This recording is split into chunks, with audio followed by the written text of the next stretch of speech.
नमस्कार, मेरा नाम मुकेश, आपका इस ऑनलाइन क्लास में स्वागत है। आज हमारी पारा 1 की क्लास है। इससे पहले अपन क्वेश्चन 28 तक कर चुके थे। आज 28 से आगे क्वेश्चनों को सॉल्व करेंगे। ठीक है, तो चलो अपना 29 वाला क्वेश्चन है। ये बेसिकली ये क्लास अपनी रीट, सी-टेट, एम-पी-टेट, पात्रता परीक्षा संबंधित जिनमें सिलेबस है पर्यावरण उन कंपटीशनों के लिए है। जैसे कि पर्यावरण बहुत सारी चीज़ों में, जैसे रीट में भी एम-पी-टेट और के लिए अक्सर पूछे जाते हैं। जो अक्सर पूछे गए क्लास जो क्वेश्चन है जितने सारे राज्यों में आए हुए हैं, टेट के जितने राज्यों में होते हैं वो सारे अपन क्वेश्चनों को लेके आज आए हुए हैं और उनका अपन विश्लेषण भी देखेंगे। मतलब आंसर जो होगा वो क्यों होगा उसका विश्लेषण करके आंसर बताएंगे। तो चलो देखते हैं। अपन सबसे पहला अपन 29वां क्वेश्चन है। तो 29वां क्वेश्चन क्या कहता है, इसको अपन को ध्यान से पढ़ना है और देखना है। तो 29 क्वेश्चन क्या कहता है, जो नियंत्रण में आमतौर पर सबसे अधिक तौर पर क्या उपयोग की जाती है, ये देखना है। तो देखो 29 वाला क्वेश्चन क्या कहता है, जो नियंत्रण में आमतौर पर सबसे अधिक प्रयोग की जाने वाली औषधि कौन सी है। तो ये ऑप्शन है अपना ब्रूफेन, बी ऑप्शन है अपना बी कॉम्प्लेक्स और डी ऑप्शन है अपना बी कॉम्प्लेक्स, सी ऑप्शन है पैरासीटामोल और डी ऑप्शन है लिप 52। तो देखो इसमें चार ऑप्शनों में से क्या देखेंगे। अब देखो जो नियंत्रण में सबसे अधिक प्रयोग की जाने वाली औषधि कौन सी है। तो देखो सबसे ज़्यादा देखा जाता है तो देखो पैरासीटामोल, ब्रूफेन किस में यूज़ की जाती है, दर्द निवारक ड्रग है जिससे अपने को हाथ पैरों में दर्द वगैरह रहता है। ये ब्रूफेन उसके लिए काम। बी कॉम्प्लेक्स, इसमें विटामिन, सारी विटामिनों का मेल होता है तो इससे अपन को बुखार उतरता नहीं है, ब्रूफेन से भी नहीं है। और लिप 52 है जिन्ना जो लीवर से संबंधित टैबलेट आती है, लिप 52 बोलते हैं इसको। तो अपना सी आंसर सही हुआ। कौन सा, पैरासीटामोल। तो देखो पैरासीटामोल क्या ज्वर नियंत्रण में दी जाती है। अक्सर अपना बुखार उतरता नहीं है, जब टेम्परेचर अपना हाई हो जाता है तब पैरासीटामोल टैबलेट दी जाती है जिससे अपना बुखार उतर जाता है। तो इसका आंसर अपना कौन सा होगा, सी वाला होगा। तो चलो इसका विश्लेषण भी अपन देख लेते हैं। अब देखो आंसर सी है, जो नियंत्रण में आमतौर पर सबसे अधिक प्रयोग की जाने वाली औषधि कौन सी है, पैरासीटामोल है। तो आप कौन से क्वेश्चन की तरफ चलते हैं। अपना क्वेश्चन है 30 क्वेश्चन की तरफ चलते हैं अपन। तो देखो 30 क्वेश्चन क्या कहता है अपना, 30 क्वेश्चन क्या कहता है, निम्नलिखित में से कौन स्वस्थ अस्थियों के लिए आवश्यक है। स्वस्थ अस्थियों के लिए आवश्यक है पोटेशियम एवं विटामिन के। बी ऑप्शन अपना कैल्शियम एवं विटामिन ई और अपना सी ऑप्शन है कैल्शियम एवं विटामिन सी और डी ऑप्शन है कैल्शियम विटामिन डी। ये क्वेश्चन यूपी टेट का आया हुआ क्वेश्चन है, 23 फरवरी 2014 का क्वेश्चन आया हुआ है। तो अपनों को ये क्वेश्चन है, इसमें से चार ऑप्शन दिए कौन सा सही होगा, यानी निम्न में से कौन स्वस्थ अस्थियों के लिए आवश्यक है। तो स्वस्थ अस्थि के लिए कौन क्या आवश्यक है वो अपन को चेक करना है। तो चलो फटाफट से आप आंसर बताइए कौन सा आंसर का आंसर सही होगा।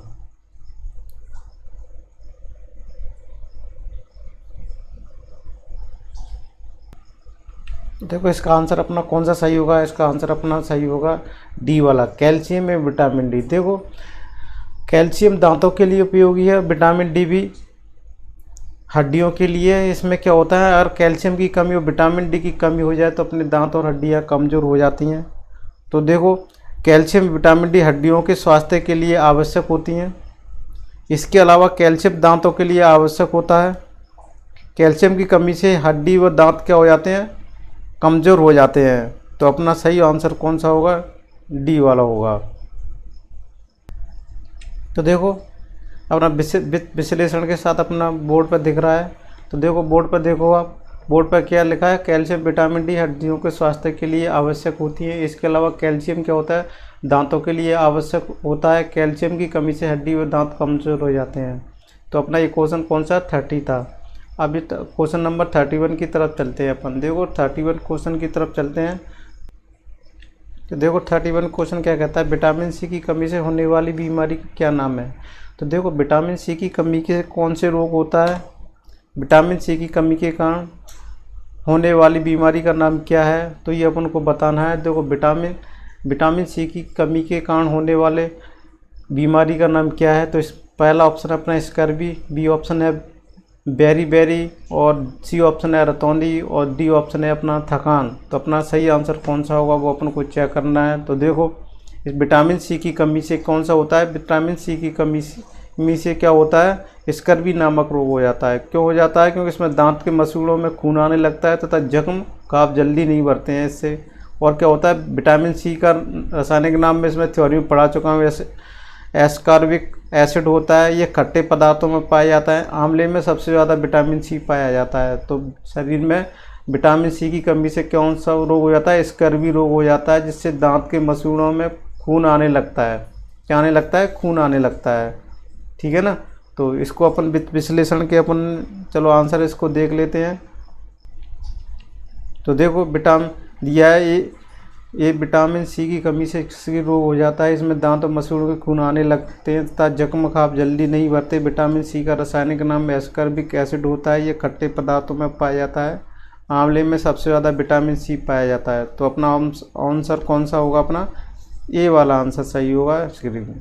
तो अपन अब कौन से क्वेश्चन की तरफ चलते हैं? 31 क्वेश्चन की तरफ चलते हैं। तो देखो 32 अपन 32वां क्वेश्चन देखो, वायरस संक्रमण से होने वाला रोग कौन सा है? टाइफाइड है या कोलरा है या जुकाम है या मलेरिया है? तो देखो, वायरस संक्रमण से होने वाला रोग कौन सा है? टाइफाइड, कोलरा, जुकाम, मलेरिया। तो देखो कौन सा ऑप्शन सही है अपना?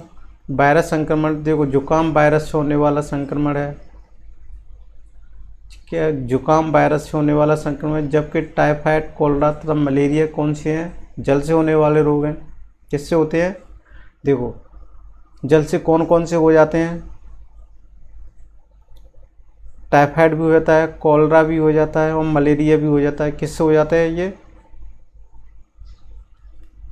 ठीक है, ये मलेरिया जनित रोग जुकाम।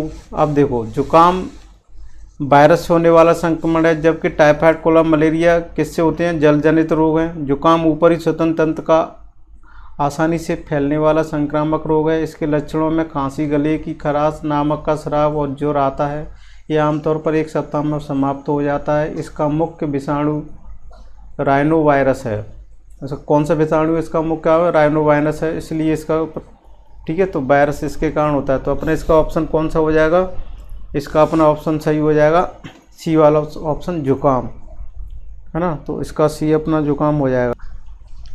तो देखो, विश्लेषण के मैंने दिया है, क्वेश्चन दिया हुआ है वायरस संक्रमण से होने वाला रोग। अब देखो, इसमें आंसर सी दिया हुआ है। जुकाम वायरस से होने वाला संक्रमण है, जबकि टाइफाइड, कोलरा तथा मलेरिया जलजनित रोग है। जुकाम ऊपरी श्वसन तंत्र का आसानी से फैलने वाला संक्रामक रोग है। इसके लक्षणों में खांसी, गले की खराश, नाक का स्राव और ज्वर आता है। यह आमतौर पर 1 सप्ताह में समाप्त हो जाता है। इसका मुख्य विषाणु राइनो वायरस है। ठीक है। तो ये अपना 32 वाला क्वेश्चन था, 32 वाला। अब 33 की तरफ चलते हैं अपन। अब देखो 33 क्वेश्चन क्या है? समुद्री शैवाल किसका महत्वपूर्ण स्रोत है? समुद्री शैवाल किसका महत्वपूर्ण स्रोत है? तो क्लोरीन, ब्रोमीन, आयोडीन, लोहा कौन सा है? ये अपना क्वेश्चन आया हुआ है, यूपी टेट का आया हुआ है, 27 जून 2013 का क्वेश्चन आया हुआ है। तो देखो, समुद्री शैवाल किसका महत्वपूर्ण स्रोत है? क्लोरीन का है, ब्रोमीन का है या आयोडीन का है, लोहा का है? सबसे अच्छा ऑप्शन कौन सा है इसमें? तो देखो, समुद्री शैवाल किसका महत्वपूर्ण, समुद्री शैवाल आयोडीन के प्रमुख स्रोत माना जाना है। तो इसका ऑप्शन कौन सा सही हो जाएगा अपना? इसका ऑप्शन कौन सा सही हो जाएगा अपना? देखो, तो इसका समुद्री शैवाल आयोडीन के प्रमुख स्रोत को आयोडीन मानी जाती है। तो अपना ऑप्शन कौन सा हो जाएगा इसमें? सी वाला ऑप्शन सही हो जाएगा, है ना। तो कौन सा ऑप्शन सही हो जाएगा अपना? सी वाला ऑप्शन सही हो जाएगा। तो सी वाला ऑप्शन सही हो जाएगा। इसका अपन विश्लेषण भी देख लेते हैं विस्तार से। देखो, विश्लेषण भी दिया हुआ है। आंसर सी है अपना।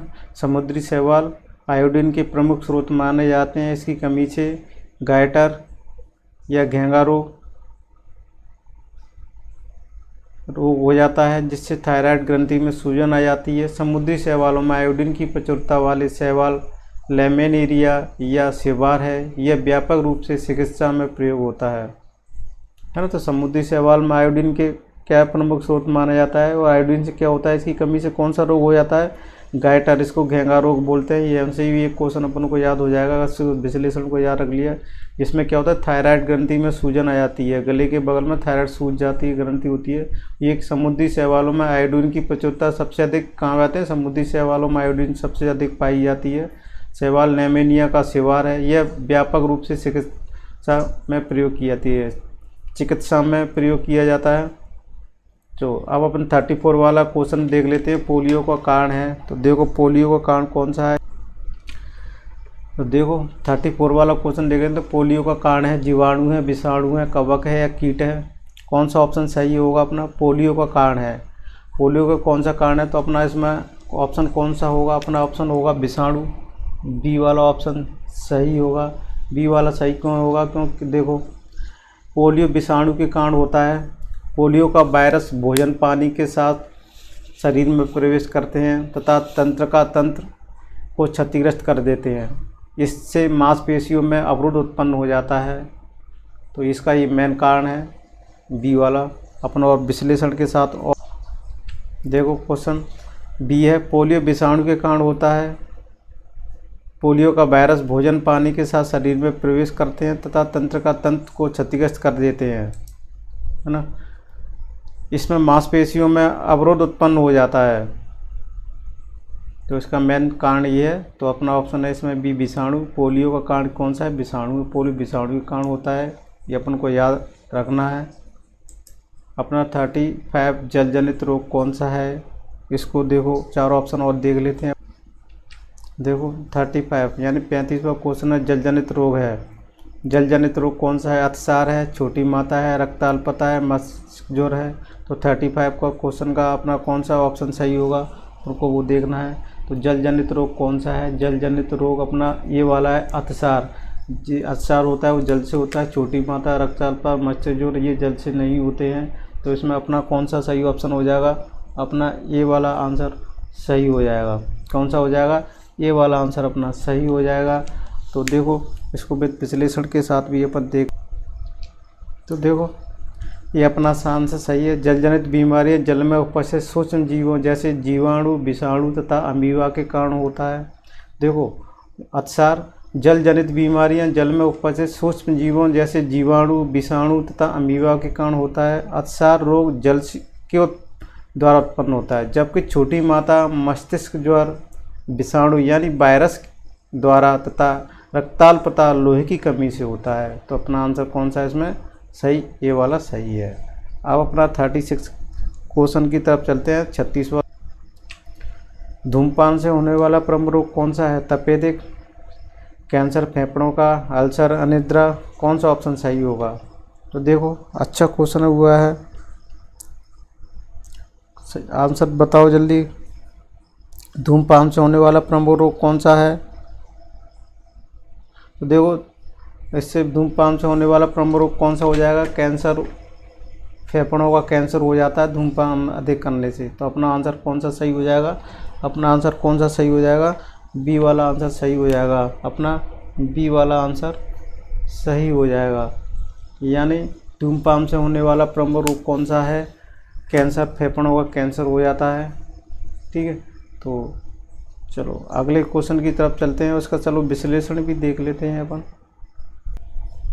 तो देखो उस क्वेश्चन का कौन सा आंसर था, अपना बी वाला। धूमपान से मुक्त फेफड़े तथा मुख का कैंसर हो जाता है। कैंसर विषाणु जन्य रोग है, इसके अंतर्गत ऊतक नष्ट होने लगते हैं, परिणाम स्वरूप चोट घाव जल्दी बढ़ते नहीं है और वे बढ़ते रहते हैं। तो अपना आंसर कौन सा हो जाएगा, बी वाला आंसर सही है।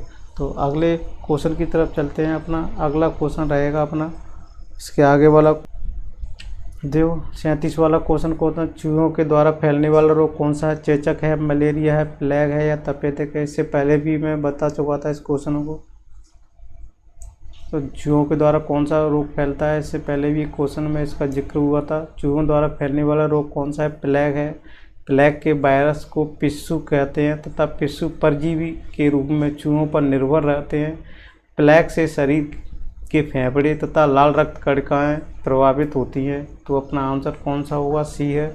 चूहों के द्वारा फैलने वाला रोग कौन सा है, सी है। तो देखो सी आंसर सही है अपना। चूहों द्वारा फैलने वाला रोग कौन सा है? प्लेग है। प्लेग के वायरस को पिस्सू कहते हैं तथा पिस्सू परजीवी के रूप में चूहों पर निर्भर रहते हैं। प्लेग से शरीर के फेफड़े तथा लाल रक्त कणिकाएं प्रभावित होती है। तो अपना आंसर कौन सा होगा? सी वाला आंसर सही होगा। अब अपन 38 क्वेश्चन की तरफ चलते हैं। 38 वाला क्वेश्चन, तो देखो 38 वाला क्वेश्चन है, रोनाल्ड रॉस का संबंध निम्न में से किससे है? हैजा है, चेचक है, ट्यूबरक्यूलोसिस या मलेरिया से है। रोनाल्ड रॉस प्रसिद्ध ब्रिटिश कौन से चिकित्सक थे? आपको पता ही होगा, जिन्होंने क्या किया था 1902 में क्या किया था? मलेरिया यानी बुखार के परजीवी प्लाज्मोडियम की खोज के लिए क्या मिला इनको? नोबेल पुरस्कार मिला था। मलेरिया मादा एनाफिलीज मच्छर को काटने से होता है, जो इस परजीवी को मनुष्य के शरीर में छोड़ता है। इसमें रोगी को सर्दी और शिद्दत के साथ साथ बुखार आता है। सिनकोना वृक्ष की छाल से कुनेर नामक औषधि का उपयोग मलेरिया के उपचार में किया जाता है। देखो इसके विश्लेषण से अपन को बहुत सारे क्वेश्चन, आगे वाले क्वेश्चन थ्योरेटिकल वो भी अपने हो जाएंगे। तो 38 वाले क्वेश्चन का विश्लेषण भी, तो देखो उसका आंसर कौन सा था? डी था। तो रोनाल्ड रॉस के प्रसिद्ध ब्रिटिश चिकित्सक थे, जिन्होंने 1902 में मलेरिया बुखार के परजीवी प्लाज्मोडियम की खोज के लिए चिकित्सा का नोबेल पुरस्कार दिया गया। मलेरिया मादा एनाफिलीज मच्छर के काटने से होता है, जो इस परजीवी के मुख्य रूप से शरीर में छोड़ता है। इस रोगी को सर्दी और शिद्दत के साथ साथ बुखार आता है। सिनकोना वृक्ष की छाल से प्राप्त कुनेर नाम की औषधि का प्रयोग मलेरिया के उपचार में किया जाता है। तो अपना आंसर सही है। तो अब अपने अगले क्वेश्चन की तरफ। अगला क्वेश्चन, निम्न में से कौन संक्रामक रोग नहीं है? Dengue, malaria, polio, tetanus. कौन संक्रामक रोग नहीं है? तो देखो संक्रामक रोग कौन सा नहीं है निम्न में से? डेंगू रोग संक्रामक रोग है, एक दूसरे से फैलता हुआ है। मलेरिया भी फैलता है, ठीक है, और पोलियो भी फैलता है। तो ये क्या? टिटनेस है, संक्रामक नहीं है। यानी टिटनेस संक्रामक रोग के अंतर्गत नहीं आता है, जबकि डेंगू, मलेरिया, पोलियो क्या उनसे है? ये संक्रामक रोग यानी इन्फेक्शन डिसीजेज बोलेंगे।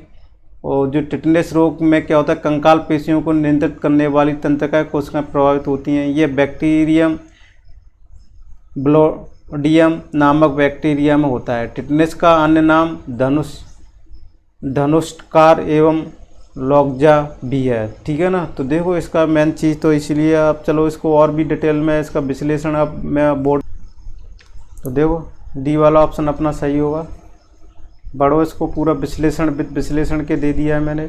टिटनेस संक्रामक रोग के अंतर्गत नहीं आता है, जबकि डेंगू, मलेरिया एवं पोलियो संक्रामक रोग इन्फेक्शन डिसीज होता है। टिटनेस रोग में कंकाल पेशियों को नियंत्रित करने वाली तंत्रिका कोशिकाएं प्रभावित होती है।